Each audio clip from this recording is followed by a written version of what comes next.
Shalom, all comers of Karma Kapaj, GMS London, giving all praise and glory and honor to Yahweh Hashem, Yahweh Shai Hashem, Rakakodash, the honors unto the elders, the apostles of GMS, and honors out there to the brethren on the highways and byways, teaching his truth in all sincerity. Okay, just adding to this, current topic that's been going around. A lot of brothers and elders, apostles have, made videos on this dude, Pastor Stephen Anderson. Okay, yeah, man, it's evident the guy don't know the scriptures, and who can blame him for him wanting to deny himself to be an Edomite, or so-called white people to be Edomites, man. It's only logical that if you're a nation that the Most High is going to put a great judgment upon, man, you're going to try and deny that. Okay, so you're going to run to the hills, okay, trying to avoid your judgment. Okay, so it's no surprise that these people are trying to squirm out of, being Edomites, and like I said, they're putting out scriptures, man, and they're not have no understanding them when they're speaking about them. And just to say Esau is done away with is just a quick way, trying to get out of things. If you convince people that Esau don't exist, then no one's looking for them, right? Okay, but that's not the truth, man, and the scriptures make this very clear. Okay, these guys are trying to get away from being labeled Edomites. Okay, but these things are being revealed in this time, man, and more and more people come into realization that you so-called white people are in fact biblical Edomites, okay, or the nation of Edom. Okay, so but I just wanted to add onto the discussion, focusing on prophecy in Daniel chapter 2. Okay, because other brothers and elders, apostles, and that have brought out that the Edomites were still around. Okay, during the time of the Romans. Okay, mentioned about Herod, Herod the Great being an Idumean. Okay, which is an Edomite. Okay, you also got in the scriptures. You had the Edomite converts during the time of the Hasmoneans. Okay, so they were there then, and also in the scriptures also give reference to Alexander the Great and his father being Edomites. Okay, now with Agag and that. Okay, the scriptures mentions that, right? Being Agagites and all that kind of stuff. So, these were Edomite rulerships, man. Whether you want to accept it or not. See, this is what so-called white man's funny with, right? He'll claim all types of history that have gone on in the world, right? He'll proudly say that the Greeks was a white empire. The Romans was a white empire. Okay, but he's trying to act like these empires are not Edomites, man. But like we've been mentioning, it's known that these empires were Edomite rulerships, man. The Grecians and the Romans. Okay, that's just what it is, man. So you can't sit here and turn around and tell us today that Esau don't exist when you've been ruling the world, from the time of the Grecians. I mean, there was a break, okay, which I'm gonna get into in this prophecy, in dealing with these prophecies, okay, which they call the Dark Ages. Okay, which is about a 1,000-year period in between the fall of Edomite Rome and the beginning of the Renaissance period, which was your rebirth. Okay, that's what the term Renaissance means. Okay, there was a break, but you came back into power. Okay, but I'm gonna get into that now as we get into Daniel chapter 2, right? So I'm gonna read that now, right? This is Daniel chapter 2, verse 36. Says, "This is the dream, and we will tell the interpretation thereof before the king." So this is the breakdown of the dream that King Nebuchadnezzar was having, right? It says, "Thou, O king, art a king of kings," and this is Daniel breaking it down. So thou art a king of kings, for the God of heaven have given thee a kingdom. Given thee a kingdom, power, strength, and glory.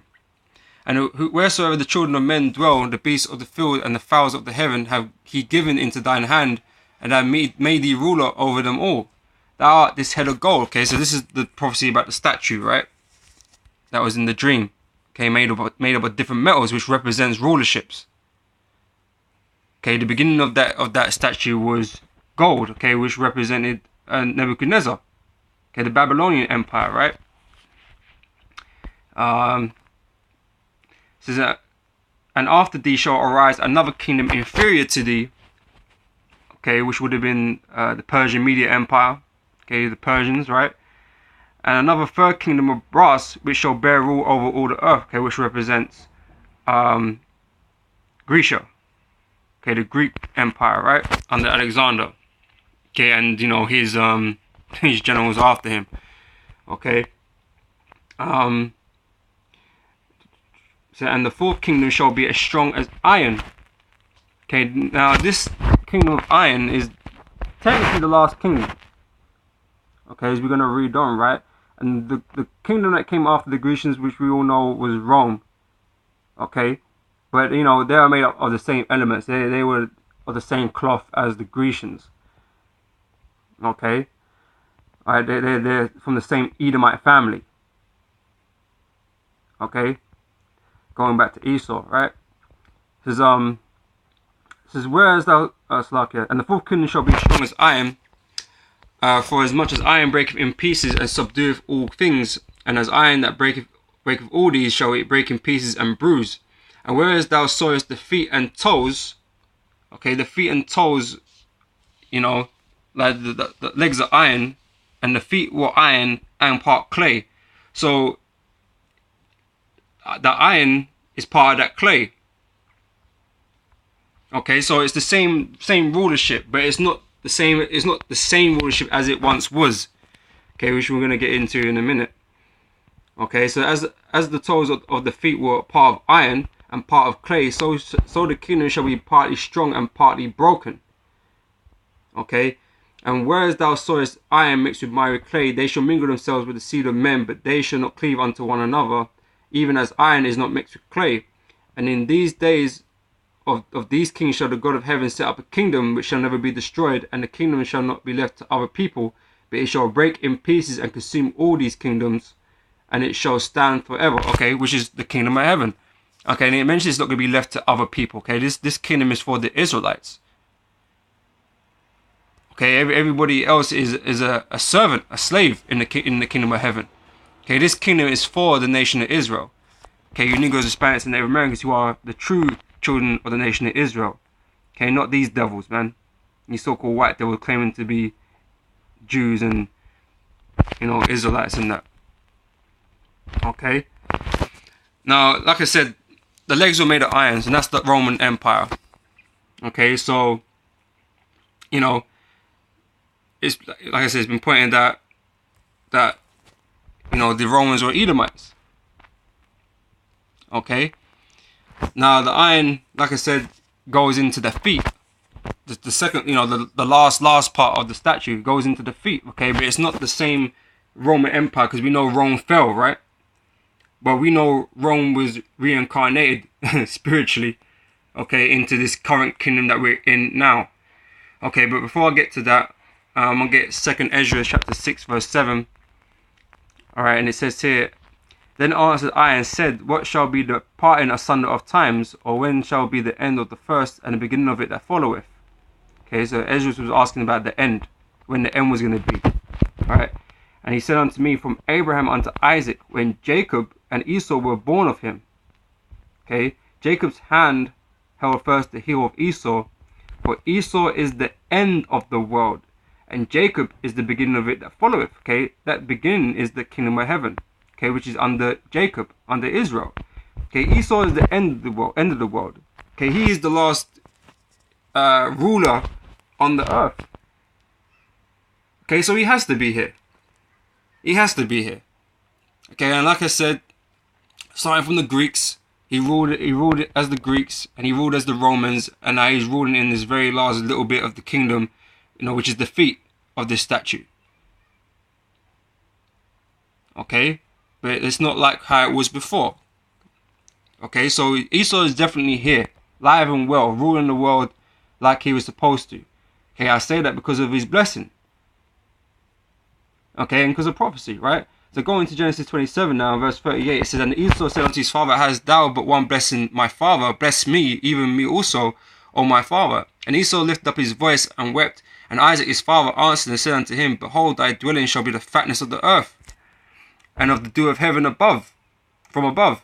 And by thy sword shalt thou live. Okay, Esau runs shit by conquering, stealing, and pillaging, man. Destroying nations. That's what he does. Okay, he's a warmonger, right? And shalt serve thy brother, and it shall come to pass when thou shalt have the dominion. Okay, when was that dominion? Okay, Greeks, the Romans, and this continuation of the Roman Empire. Okay, at the end, because we just read in 2nd Ezra that he is the end of the world. Okay, so he's had these rulerships, man. He's having his dominion now. Alright, so that thou shalt break his yoke from off thy neck. Okay, but like I said, this kingdom, his last stint is coming to an end. Okay, his last stint is coming to the end. Okay, I'm gonna read this now in Revelations 13:1. And I stood upon the sand of the sea and saw a beast rise up, because the prophecy in Daniel 2 and what's the other one in 8? It talks about the beast. Okay, you know, it's the same beast that is spoken about in Revelation. Okay, they relate, right? And it says here in Revelation 13 verse 1, and I stood upon the sand of the sea, and I saw a beast rise up out of the sea, having 7 heads and 10 horns, and upon his horns 10 crowns, and upon his head the name of blasphemy. And the beast which I saw was like unto a leopard, okay, which represents Alexander. Okay, the beginning of Esau's rulerships. Okay, he was known to wear a leopard on his head, right?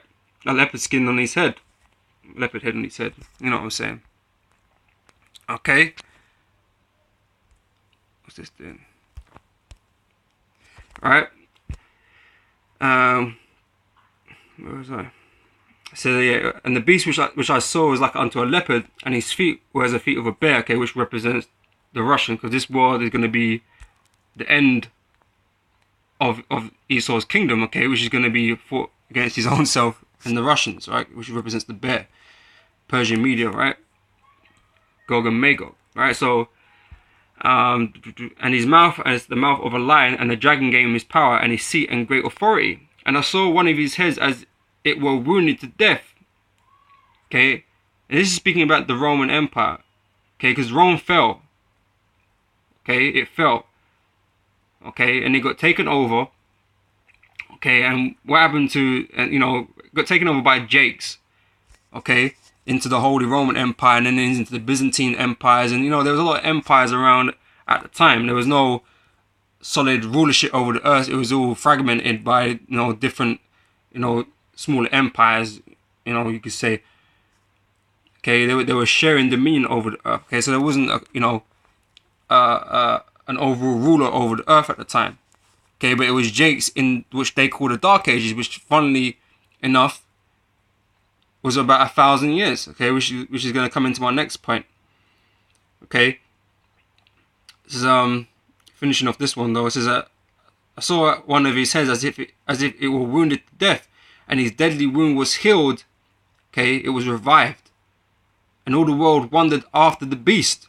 And they worshipped the dragon, which gave power unto the beast, and they worshipped the beast, saying, "Who is like unto the beast, who is able to make war with him?" Okay, which fast forward today represents NATO in the EU. Okay, because you remember the provinces of Rome. You know, Rome was a vast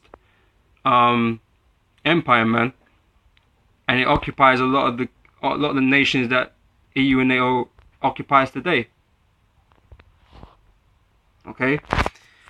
Revelation verse 29 says, and I saw an angel come down from heaven, having the key of the bottomless pit and a great chain in his hand, and he had laid hold